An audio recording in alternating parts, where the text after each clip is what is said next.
오늘 함께 읽을 하나님의 말씀은 구약 성경입니다.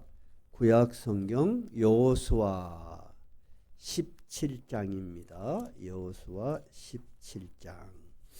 제가 가진 성경은 345페이지입니다. 구약 성경 345페이지입니다. 17장 14절부터 같이 읽을 것입니다. 다 찾으셨어요? 네, 같이 읽겠습니다. 요셉 자손이 여호수아에게 말하여 이르되 여호와께서 지금까지 내게 복을 주심으로 내가 큰 민족이 되었거늘 당신이 나의 기업을 위하여 한 제비 한 분깃으로만 내게 주심은 어찌함이니까 하니 여호수아가 그들에게 이르되 네가 큰 민족이 되므로 에브라임 산지가 내게 너무 좁을진데 브리스 족속과 르바임 족속의 땅 삼림에 올라가서 스스로 개척하라 하니라. 요셉 자손이 이르되 그 산지는 우리에게 넉넉하지도 못하고 골짜기 땅에 거주하는 모든 가나안 족속에게는 베스안과 그 마을들에 거주하는 자이든지 이스라엘 골짜기에 거주하는 자이든지 다 철병거가 있나이다 하니 여호수아가 다시 요셉의 족속 곧 에브라임과 므낫세에게 말하여 이르되 너는 큰 민족이요 큰 권능이 있은즉 한 분깃만 가질 것이 아니라 그 산지도 네 것이 되리니 비록 삼림이라도 내가 개척하라 그 끝까지 내 것이 되리라. 가나안 족속이 비록 철병거를 가졌고 강할지라도 내가 능히 그를 쫓아내리라 하였더라. 아멘.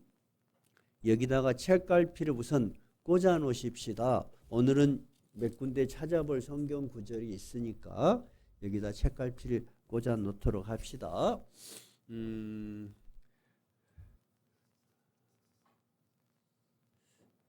김경숙 집사님 조금 이쪽으로 오케이, 잘 보이게 항상 뒤에 앉으신 분들이 움직이시면 되겠어요. 네. 여러분들이 아시다시피 여호수아 오늘 본문은 지난주 설교에 이어지는 것이니까 내용을 얼추 여러분이 기억하고 있을 거예요.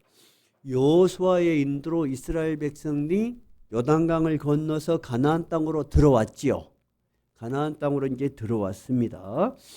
그래서 7년 동안에 그쪽에 이미 성을 쌓고 있던 거주민들, 가나안 족속이라고 해요. 7부족들 7년의 전쟁을 거쳐서 거의 큰 전쟁이 끝났습니다.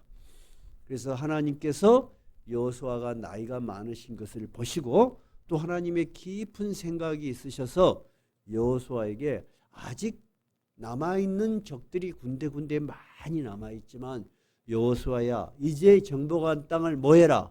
분배하라. 분배하라. 그래서 여호수아는 크게 세 단락으로 나눠요. 첫째는 요단강을 건너라. 두 번째는 정복하라. 세 번째는 분배하라. 이렇게 해서 큰 단락이 있다는 것을 아시면 성경 읽을 때 훨씬 편하실 거예요. 지금은 역사가 어느 역사로 갔어요? 분배하는 역사로 갔어요. 우리도 인생을 살면서 배우는 단계, 부모의 밑에서 그냥 말 듣고 잘하는 단계. 두 번째는 내가 배워서 사회를 나가서 준비하는 단계. 그 다음에는 나가서 활동하는 단계가 있어요. 그죠? 그리고 인생에는 딱 하나 남아있는 또 마지막 단계가 뭐가 있어요? 죽음을 준비하는 단계. 우리 인생도 살아가는 단계가 있듯이 우리 성경의 기록도 굉장히 사실적입니다. 저는 나이가 들어서 또 여러분을 가르치는 목회의 일을 하면서 성경을 깊이 볼 수 있는 시간이 있고 또 봐야 하겠죠. 보면서 새삼스럽게 제가 관심을 갖는 것은 성경의 구체성입니다. 자, 그러면 오늘은 어떤 본문을 살펴보려고 하냐면요.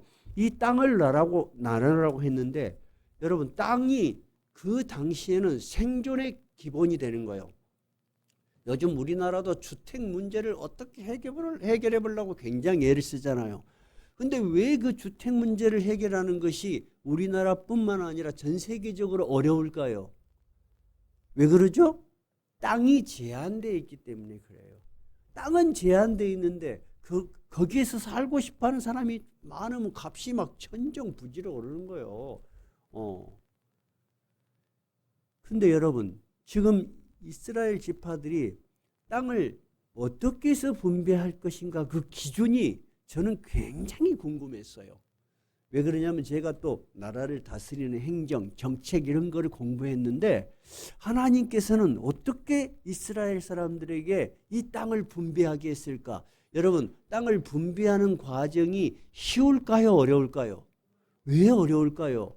누구나 다 좋은 땅을 가지려고 해. 저 땅이 종이같이 생겨가지고 가위로 쫙쫙 나눠줄 수 있는 땅이 아니야. 어떤 땅은 굉장히 살기 좋고 어떤 땅은 굉장히 어렵고 어떤 땅은 아직도 적이 남아있고 여러 가지 형편이 다를 거 아니에요.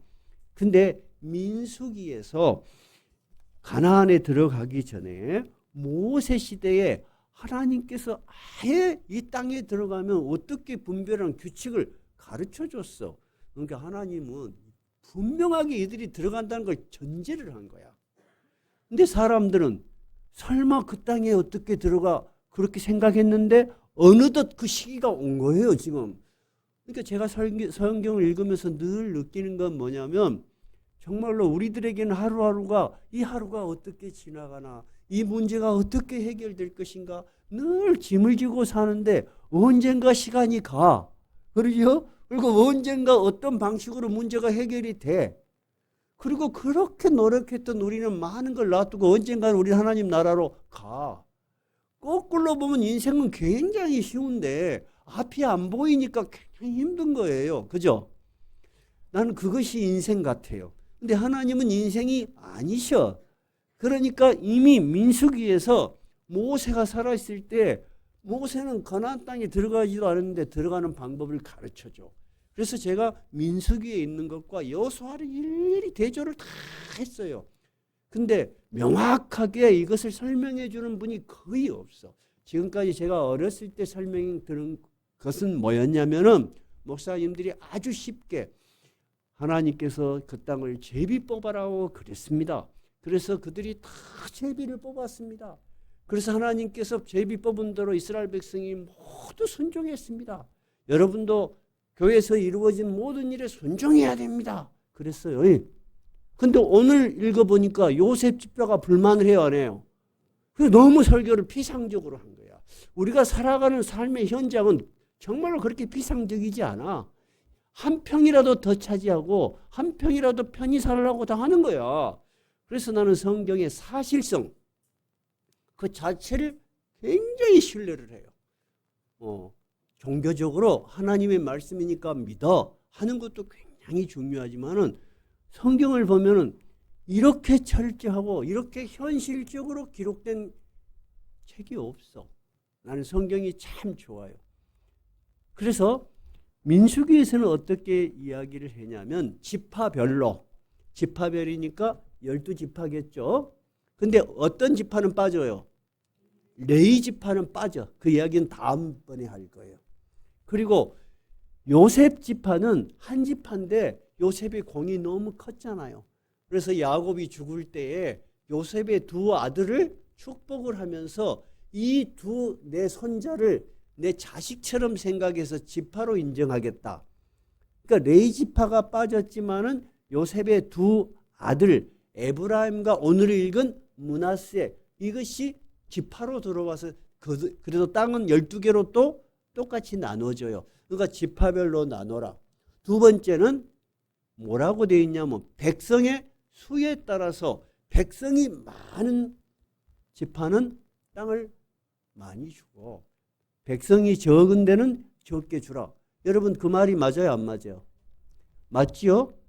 근데 한번 생각해 봐요. 저는 어렸을 때부터 설교를 들으면서 궁금한 게 뭐였냐면 아니 백성이 많은 데는 많이 주고 적은 데는 적게 주라 해놓고 제비를 뽑아. 그러면 많은 데가 적게 뽑히면 어떡해? 이거 어떻게 이것이 맞춰질 수 있는가? 그러면 많은 사람이 탁 뽑았더니 많은 것이 나오고 그랬을까? 굉장히 궁금했어요. 나는 궁금하면 잠이 안 와. 기억하고 알아야지 직성이 풀려.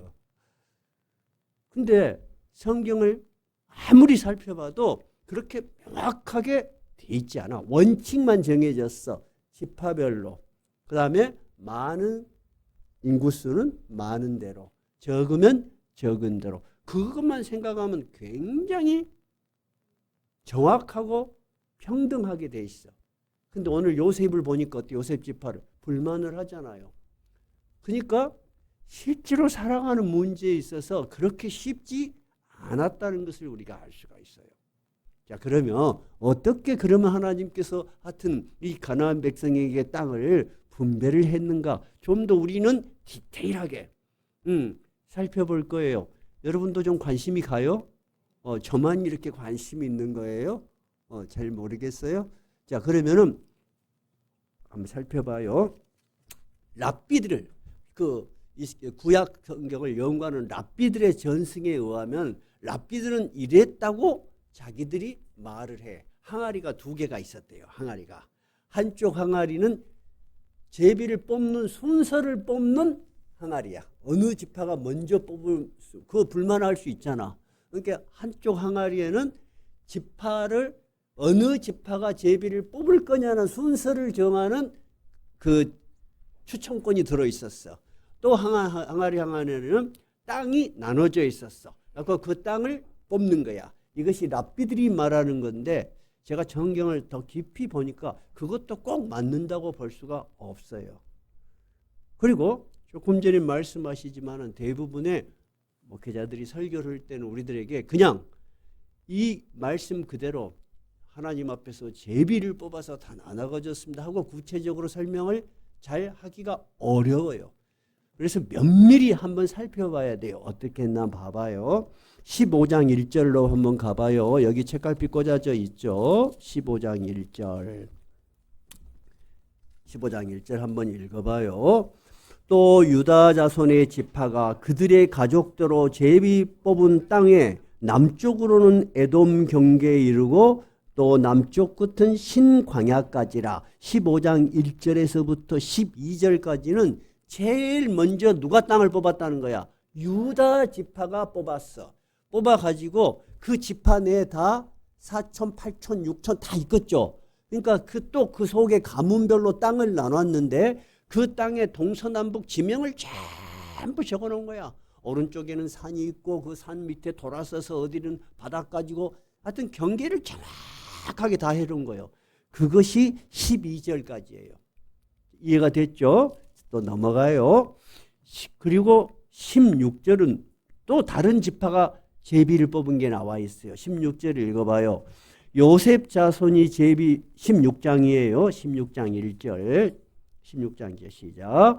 요셉 자손이 제비 뽑은 것은 여리고 샘 동쪽 곧 여리고 곁 요단으로부터 광야로 들어가 여리고로부터 베델 산지로 올라가고 즉 16장은 뭐냐면 요셉 지파가 제비 뽑은 거야.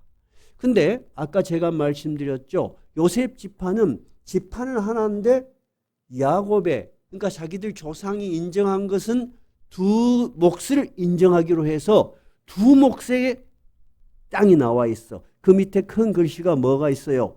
에브라임 자손의 기업. 한 장 넘겨봐요. 그 밑에 또 큰 글씨 뭐가 있어요? 서쪽 므낫세 자손의 기업. 그러니까 요셉 자손이 지파가 뽑았어. 그래가지고 에브라임과 므낫세 두 개로 나눈 거야. 이게 이해가 되셨어요? 그러니까 제비를 지금 두 번 뽑은 거예요. 두 지파 뽑았어요. 그리고 다른 지파를 뽑았다는 말이 없어. 이게 어찌된 일이냐. 자, 18절에 한번 가봐요. 18장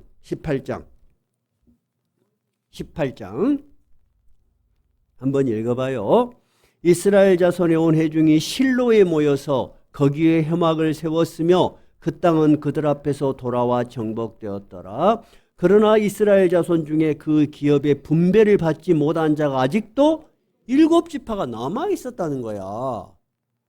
그래서 결론을 제가 말씀드릴게요. 그래서 결론이 어떻게 된 거냐면은 제일 처음 제비를 뽑을 때 유다 지파하고 요셉 지파만 땅을 뽑은 거예요. 유다 지파하고 요셉 지파만 땅을 뽑았어요. 그런데 그리고 나서 한참 동안 다른 지파가 전혀 제비 뽑을 생각을 안 하고 있었어. 그러니까 18장에 여호수아가 깝깝해서 너희들은 언제까지 이러고 있을 거냐. 유다하고 요셉 지파는 이미 땅을 뽑았으니까 그 땅 말고 나머지 땅을 너희들이 돌아다니면서 너희들 7지파 남았으니까 땅의 성읍 그런 걸 다 체크해갖고 7개로 나눠라 그래. 7개를 나눠서 가지고 오면 내가 하나님 앞에서 제비를 너희들과 뽑겠다. 이렇게 돼 있다는 말이에요. 여러분, 그러면 성경을 우리가 믿잖아. 성경의 기록대로 하면은 몇 번에 걸쳐서 제비 뽑기를 했어? 2번에 걸쳐서. 한 번은 길갈에서 유다 지파와 요셉 지파. 그 다음에 한 번은 18장에 있죠. 이스라엘 자손의 온 회중이 실로에 모여서 거기 회막을 세웠어. 하나님의 회막을 어디에 세운가? 이번에는 실로로 옮겨서 거기서 나머지 7지파를 뽑은 거야. 그러면 나머지 7지파, 그 다음에 아까 그 2지파 해봤자 몇 개요? 9지파밖에 안 돼. 그러면 나머지는 어디 갔어? 동쪽에서 이미 요단강을 건너오기 전에 3지파를 줬어. 정확하게 들어맞아. 이게 맞다 그랬는데 최근에 제가 여러 가지 책을 보면서 아주 권위 있는 책에서 2차례에 걸쳐서 분배가 일어났다고 우리는 보는 것이 정당하다라는 근거를 찾아냈어요. 그러니까 맞는 거예요, 이게. 그러면 궁금한 게 뭐냐면 왜 유다 지파하고 요셉 지파만 먼저 뽑았을까? 성경에가 없어, 그게. 그러면 이제 없으면 어떻게 해야 돼? 추측과 다른 데서 근거가 있는 거 우리가 살펴봐야 되겠죠. 그 이야기는, 자세한 이야기는 다음번에 하겠지만은 분명히 하나님께서 민수기에서 추첨을 할 때 어떻게 하라 그랬어요? 지파가 많이 있는 그룹은 많이 줘라 그랬어. 근데 가장 인구가 많은 데가 유다 지파야. 그 다음에 에브라임과 므낫세가 요셉이죠. 이 2개를 합하면 더 많아. 그러니까 이들이 가장 민족수가 많았기 때문에 먼저 땅을 크게 차지할 2지파를 먼저 하고 나머지 지파를 분배하지 않았을까? 이것이 저의 합리적인 추측이고 또 그렇게 말하는 성경학자들도 있어. 근데 성경이 명확히 그렇게 말은 안 돼 있어. 근데 문제는 뭐냐면 번역상의 문제예요. 우리 성경의 번역에는 뭐라고 되어 있냐면은 민수기를 인구가 많은 집단과 적은 집단 불문하고 제비를 뽑아라 이렇게 번역이 되어 있어요. 근데 현대인의 성경은 어떻게 번역이 되어 있고 영어는 어떻게 되어 있냐면은 인구수가 많은 집단은 집단끼리, 적은 사람은 적은 집단끼리 이렇게 되어 있어요. 그럼 여러분 이제 전체를 쫙 보니까 이 분배의 방식이 여러분의 이성, 여러분이 정책을 위반하고 여호수아의 입장에서 땅을 나눠줘야 될 입장으로서 굉장히 합리적으로 진행이 됐다 안 됐다? 됐다는 거야. 나는 성경의 합리성, 하나님이 우리 인간들의 이성이나 합리를 절대 무시하지 않는다는 것을 굉장히 사랑해요. 그래야지 우리도 머리 쓰고 살 거 아니요. 안 그래요? 하나님께서 우리에게 있는 생각, 노력, 감정, 이성 모든 것을 존중하시는 거예요. 그래서 이 땅을 나눌 때도 굉장히 철저한 어떤 절차를 거쳐서 그렇게 됐어. 그래서 2지파가 땅이 딱 정해졌는데 유다 지파가 땅이 엄청 커요. 크죠? 제가 그림을 좀 못 그리지만은 근데 에브라임과 므낫세는 여기까지야. 그럼 이제 나머지의 땅을 갖고 이제 남은 지파들이 이걸 가야 되겠죠? 근데 유다 지파는 땅을 딱 차지하고 보니까 어떤 일이 있었냐면은 우리 지난번 14장에서 무슨 일이 있었어요? 갈렙이 땅을 주라 그러잖아요. 그 땅의 이름이 뭐였어요? 헤브론이었어요. 헤브론은 거인족들이 살아.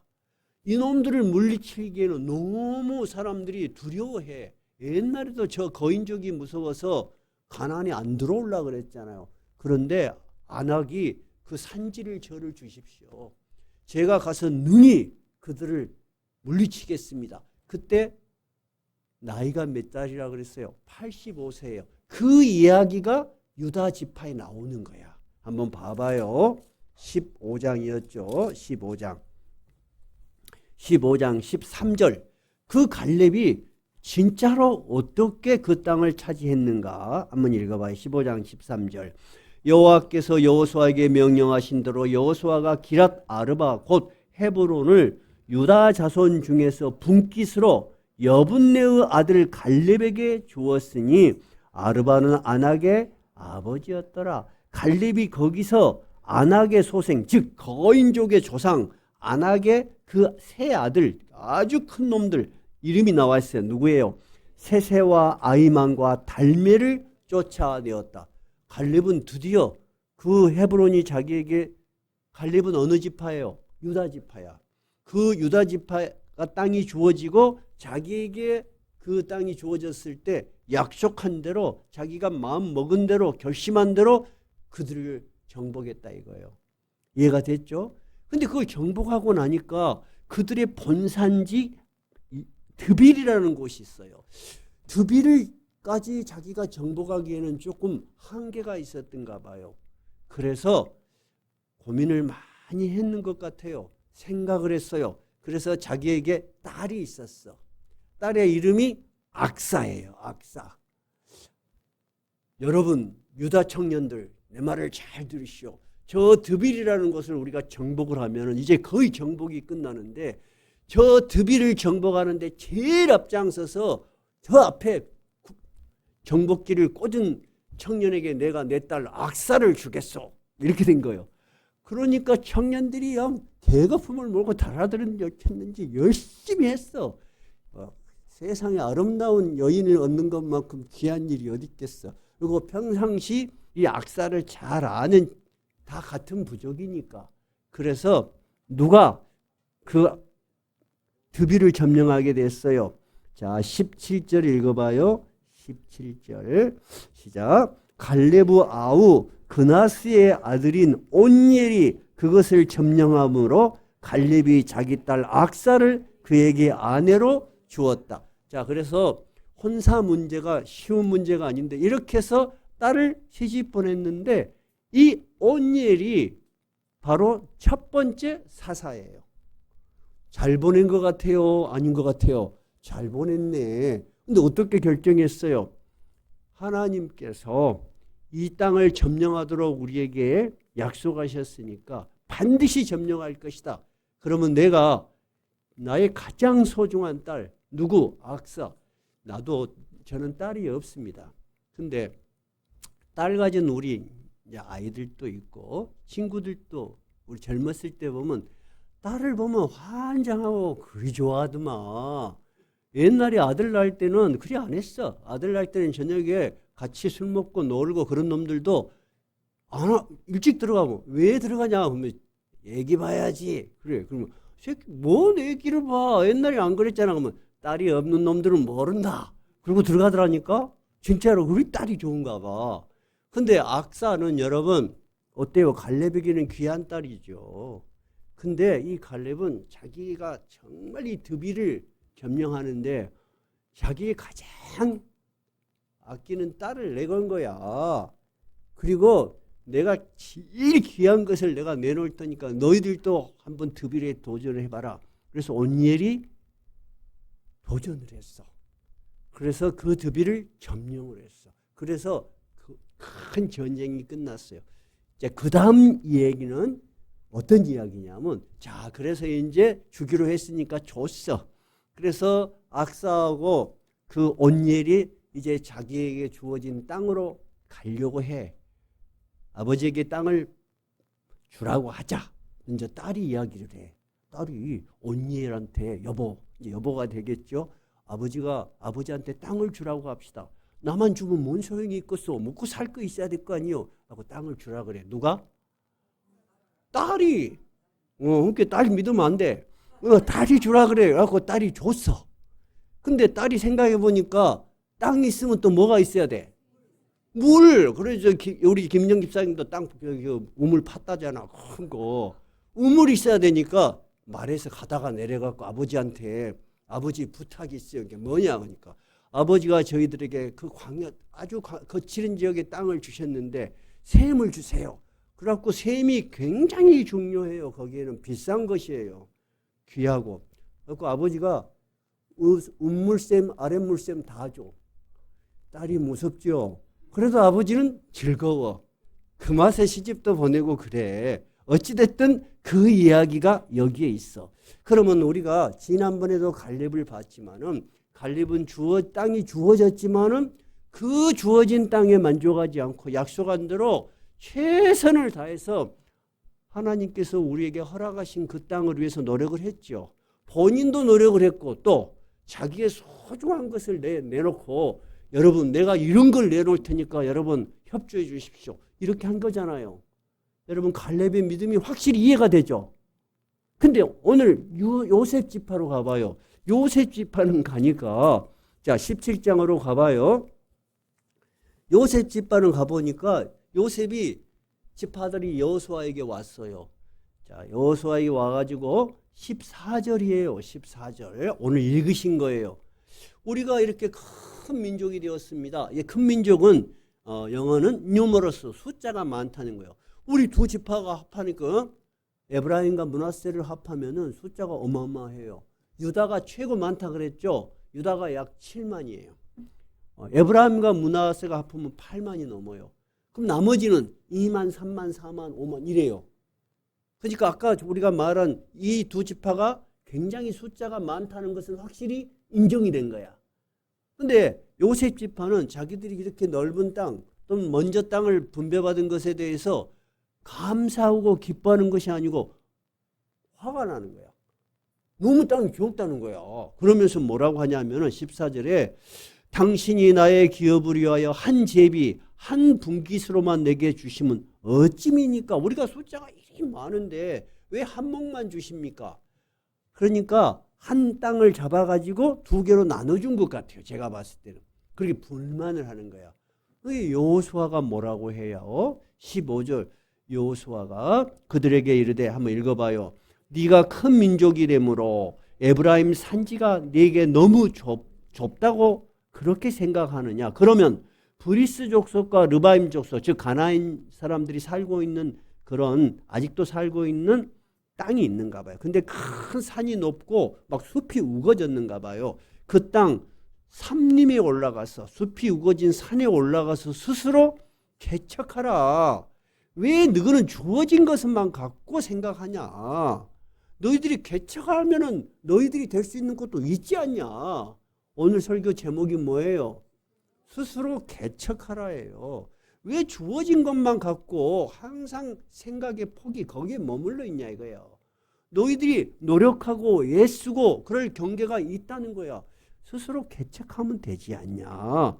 그렇게 말하니까 16절 요셉 자손이 뭐라 그러냐면 저거 개척해봐야 얼마나 되겠습니까? 그 말이에요.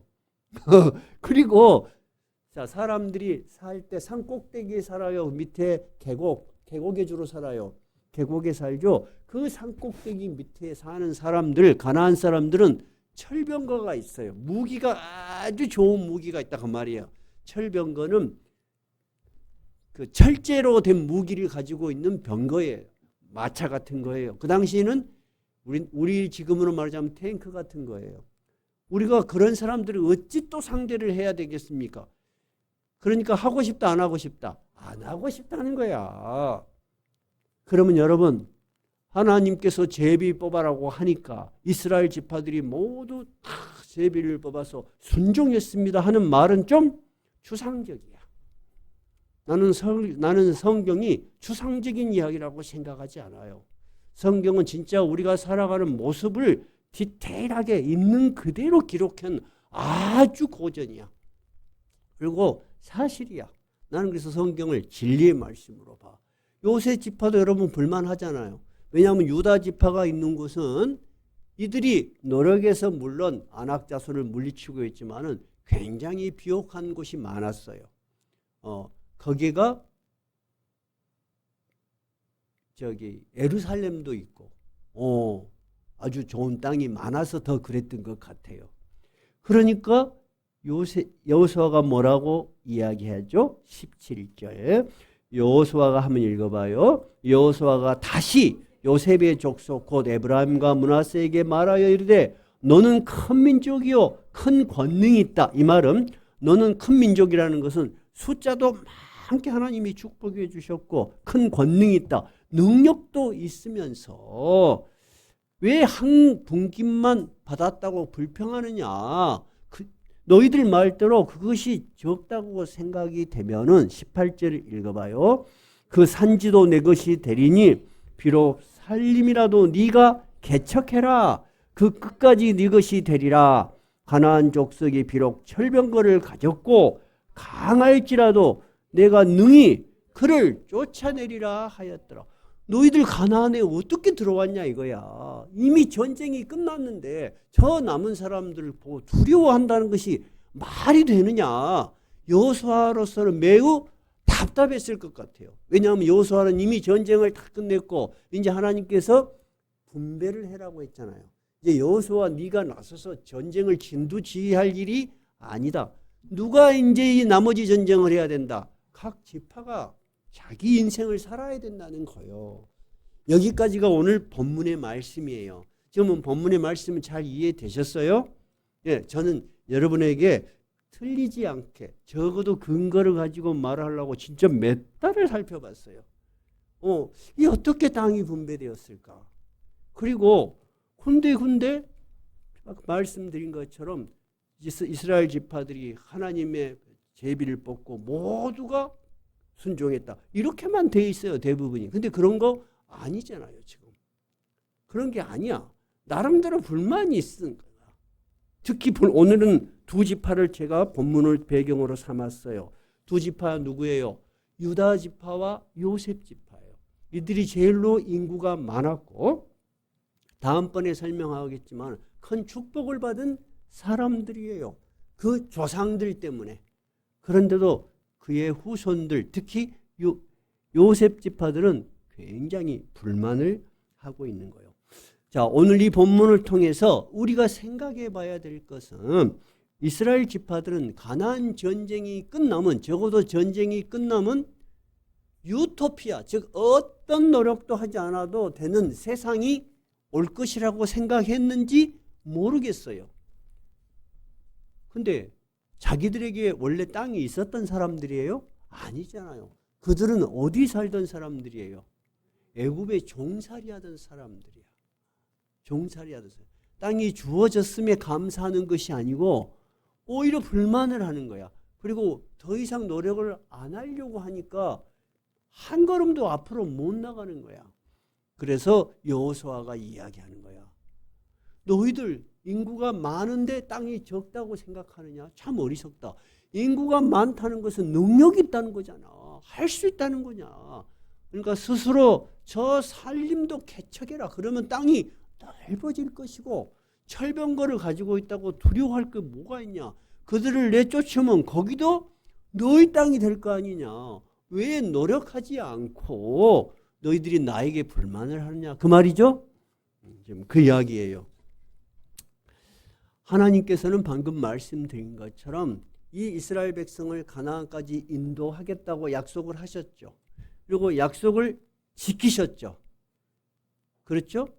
이스라엘 백성은 하나님께서 이 약속을 지키는 이 과정을 보면서 어떤 것을 신앙으로 받아들여야 돼요? 아, 이 하나님은 정말 살아계시구나. 그리고 이 하나님은 참으로 능력이 크시구나. 이거를 믿을 때 그것이 여러분 신앙이 되는 거야. 신앙이. 우리도 마찬가지예요. 우리가 지금 있는 현실에 대해서 불만하고 불평하고 그렇게 보기 시작하면 마음속에서부터 뭐가 사라져요? 믿음도 사라지고 기쁨도 사라지고 앞으로 나갈 힘이 없어요. 나가지를 못해요, 여러분. 근데 갈렙은 어떠세요? 85살이잖아요. 자기도 도전을 했지만은 그 다른 젊은이들에게 도전할 수 있는 동기를 줬잖아요. 내가 내 딸을 걸겠다. 누가 여러분이 한번 도전해봐라. 그래서 이뤄냈잖아요. 두 지파의 이 본문에 있는 삶의 자세가 여러분 너무나 대조적이잖아요. 여러분이라면은 어떤 삶의 자세를 취하시겠어요? 제가 한번 손 들어봐라고 할게요. 나는 갈렙의 믿음이 좋다. 두 번째는 나는 현실적으로 요셉 지파가 현실적으로 이해가 된다. 나 같으면 요셉 지파가 그냥 되는 것이 현실적으로 맞을 것 같다. 자, 여러분이 한번 정해봐요. 자, 나는 1번을 선택하겠다. 뭐 갈렙 지파 같이 살고 싶다. 1번. 1번 절반 좋아요. 자, 나는 요셉 지파 같이 살고 싶다. 없네. 그러면 중간에 손 안 든 사람은 생각할 시간이 부족한갑네. 30초 있다가 다시 물어볼 거예요. 왜 그러냐면 여러분, 현실이라는 것은 눈앞에 닥친 거잖아요. 항상 결정을 미룰 수가 없어요. 결정을 해야 돼요. 그리고 해결을 해나가야 돼요. 여러분, 오늘 있는 고민이 있어. 오늘 고민 내일 해결해야지. 이거 붙들고 간다고 살이 돼요? 안 돼. 그래서 옛날 말이 고름이 뭐가 안 된다 그래요? 살이 안 돼. 고름은 어찌해야 돼? 짜내야 돼. 해결을 해야 돼. 아침에 가서 눈을 기도하고 일어나서 뭔가 결정해야 돼. 제가 인생을 살아봤을 때 제일로 힘든 게 뭔지 알아요? 결정하는 거예요. 결정하는 거. 결정하고 그 다음에 행동하는 것은 멍청이같이 앞으로 가면 돼. 그럼 어떤 문제가 해결이 돼. 근데 결정하는 게 그렇게 힘들어요. 지금 오늘 제가 본문에서 여러분에게 말씀드리고 싶은 것은 우리의 신앙도 마찬가지예요. 우리가 지난번에도 이야기했지만은 우리는 가나안을 정복하는 그런 현실적인 전쟁은 없어요. 그죠? 구약에서는 가나안에 들어가는 것이 하나의 하나님의 뜻을 이루고 이스라엘 백성이 목표점에 도달하는 하나의 장소였어요. 신약은 가나안이 어디에 비유된다 그랬어요? 하나님 나라에 들어가는 거예요. 신약의 백성들도 가나안 전쟁을 지금 하고 있는 거예요. 그러면 여러분, 우리도 신앙을 가지고 우리가 하나님 예수 그리스도를 믿음으로 하나님의 나라에 들어가는 거 분명히 맞죠? 그 믿음은 변함이 없죠? 그 믿음은 변함이 없지만 우리가 해야 할 일은 여전히 남아있어요. 그래요, 안 그래요? 남아있는 거예요. 그러면 여러분에게 남아있는 많은 일들을 어떻게 이해하고 어떻게 해결해 나갈 것인가 하는 것이 본문에서 우리가 깊이 생각해 볼 수 있는 부분이에요. 오늘 요셉 지파는 가나안에 들어온 것으로 더 이상 일을 하려고 하지 않은 거예요. 근데 여호수아는 잘했다 그래요? 아니잖아요. 잘못했다고 하잖아요. 뭐라고 해요? 스스로 개척해라.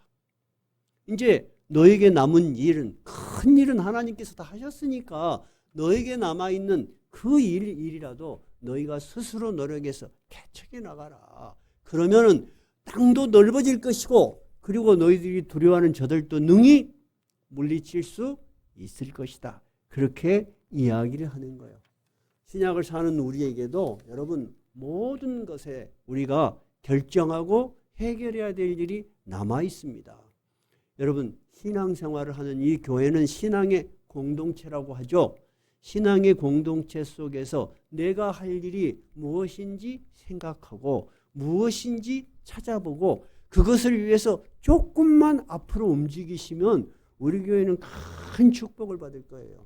경계선도 넓어지고 우리가 두려워하는 많은 일들이 해결될 거예요. 믿습니까? 아멘이 너무 좁다. 믿습니까? 신앙은 여러분 교회 안에만 있는 거 아니에요. 가정에서도 있죠. 가정에서도 순간순간 짜증나고 화나고 내 딸을 쳐불고 집 나가불고 싶은 그런 마음 들 때 있어요, 없어요? 나는 한 번도 그런 일이 없다. 손 들어봐요. 없죠? 여러분 가정생활을 한다는 것도 결코 쉬운 거 아니야. 자녀들과 좋은 관계를 유지한다는 거, 생업을 위해서 생존을 위해서 노력하는 거 자존심 상할 때도 많고 힘들 때도 많고 그러죠. 그런데 여러분 그것들이 다 우리가 하나님의 나라에 가는 백성으로 이미 인정을 받았지만 우리가 잘해야 되는 일이야. 그럼 어떻게 하면 잘할 수 있겠어요? 가나안 땅으로 인도하신 하나님의 능력을 구약의 백성들이 기억하고 그것이 믿음이 됐듯이 여기까지 우리를 인도하신 하나님의 능력을 여러분 믿어야 돼요. 그리고 하나님이 여전히 나를 도와주신다고 믿어야 돼요, 여러분. 제가 여러 목사님들하고 이야기를 하면서 여러 목사님들은 일찍이 신학하셔가지고 목회하신 지 3, 40년 되신 분들이야. 나는 좀 늦게 신앙생활을 했죠. 근데 저를 보면 항상 자극받는 것이 있다 그래요. 저는 여러분의 신앙의 깊이가 어떠하든지 그것을 불문하고 저는 예수를 믿습니다. 예수를 믿고 싶습니다 하고 교회를 들어와서 예배 드리는 것 자체가 여러분 너무너무 신기한 일이에요. 여러분은 보이지 않는 세계를 믿는 거예요. 그리고 보이지 않지만은 막강한 능력을 가지고 있는 하나님을 믿는 거예요. 여러분 그걸 믿으세요? 그러니까 여러분들 마음에 가정에서 어려운 생각이 들어서 좌절되고 위축되고 힘든 일이 있을 때 무엇부터 해야 되겠어요? 그러면 기도하고 찬송해야 돼. 분명히 그렇게 노력해야 돼요, 여러분. 가만히 있으면 찬송이 나와요? 안 나와. 썩길이 난데 뭔 찬송이 나오겠어. 그래도 오늘 빈들의 마른 풀같이 내가 이렇게 마음이 메말랐구나 하고 빈들의 마른 풀같이 3번만 불러보시오. 그러면 진짜로 비가 오요. 비가 와.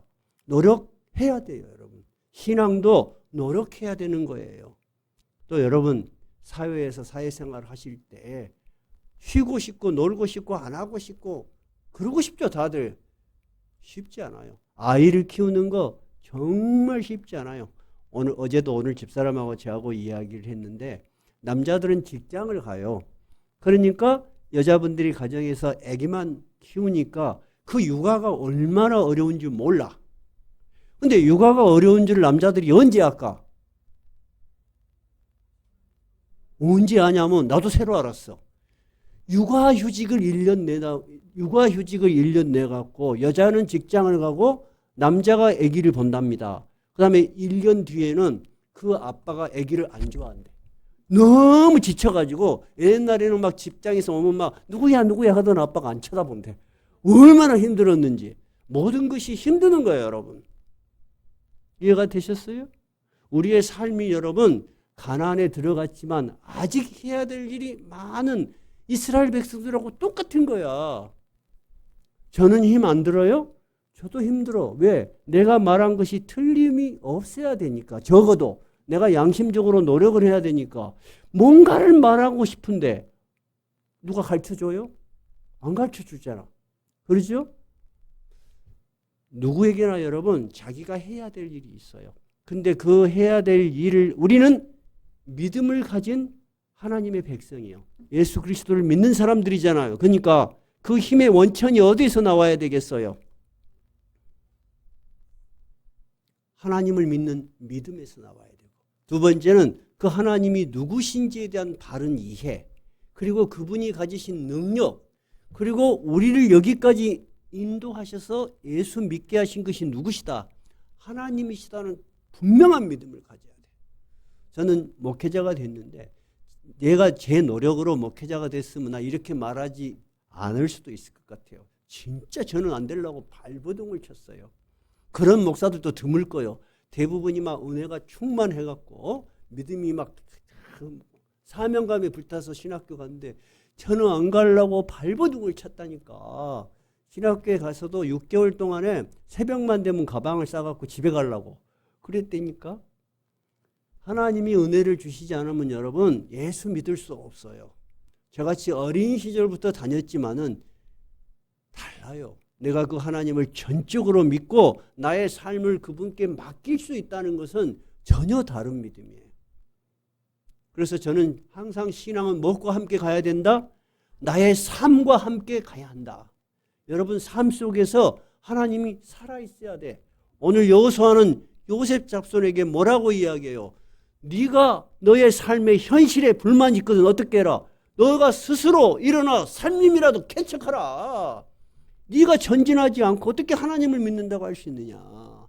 두 번째는 뭐요? 저 철병거를 가진 네가 두렵냐. 우리가 현실을 두려워하면서 하나님의 이름으로 이겨내지 못하면서 우리의 신앙이 어떤 힘이 되겠어요, 여러분?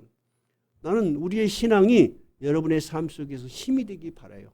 그래서 우리 낮은 울타리 교회가 언젠가는 정말로 빛나는, 하나님께서 보실 때 잘했다, 그런 아름다운 교회가 되기 바라요. 여러분도 그렇게 생각하시죠? 여러분 한 사람 한 사람을 보면은 전부 다 갈렙 같은 사람들이야. 진짜로 제가 봤을 때 신앙의 여러 고비를 넘겼어. 근데 여러분 한 사람은 한계가 있어요. 그죠? 우리가 공동체로서 같이 있을 때 많은 일을 할 수 있는 거예요. 이제 우리가 지금까지는 가나안에 들어오기 위해서 힘드셨어. 먼 장로님이 저한테 그런 이야기를 해요. 목사님을 만나서 이렇게 생활을 해보니까 목사님이 이런 생각이 듭니다. 우리는 광야를 헤매다가 이제 모세 지도자를 만나서 이제 가나안에 이제 들어가는 그런 생각이 듭니다. 내가 그 말을 듣고 보니까 그것도 일리가 있어. 나도 모세같이 헤매다가 늙게 늙어가지고 50살에 신학교 가는 사람이 몇 명이나 있겠어요. 그래서 저도 일리 있는 말씀이요. 여러분 우리는 이제 모두 다 가나안에 들어왔어. 즉 예수 그리스도를 믿음으로 고백해서 하나님이 인정하시는 하나님의 백성이 됐어요. 여러분은 모두 하나님의 나라에 들어가실 거예요. 저는 그것을 믿습니다. 그러나 현실적으로 우리에게 여전히 할 일이 남아있다. 우리는 이 남아있는 일들을 두려워하지 말고 스스로 개척하는 마음으로, 그리고 어떤 일도 우리로 하여금 감당하게 하시는 하나님의 능력으로 전진하시는 여러분이 되시기 바랍니다. 찬송가 359장입니다.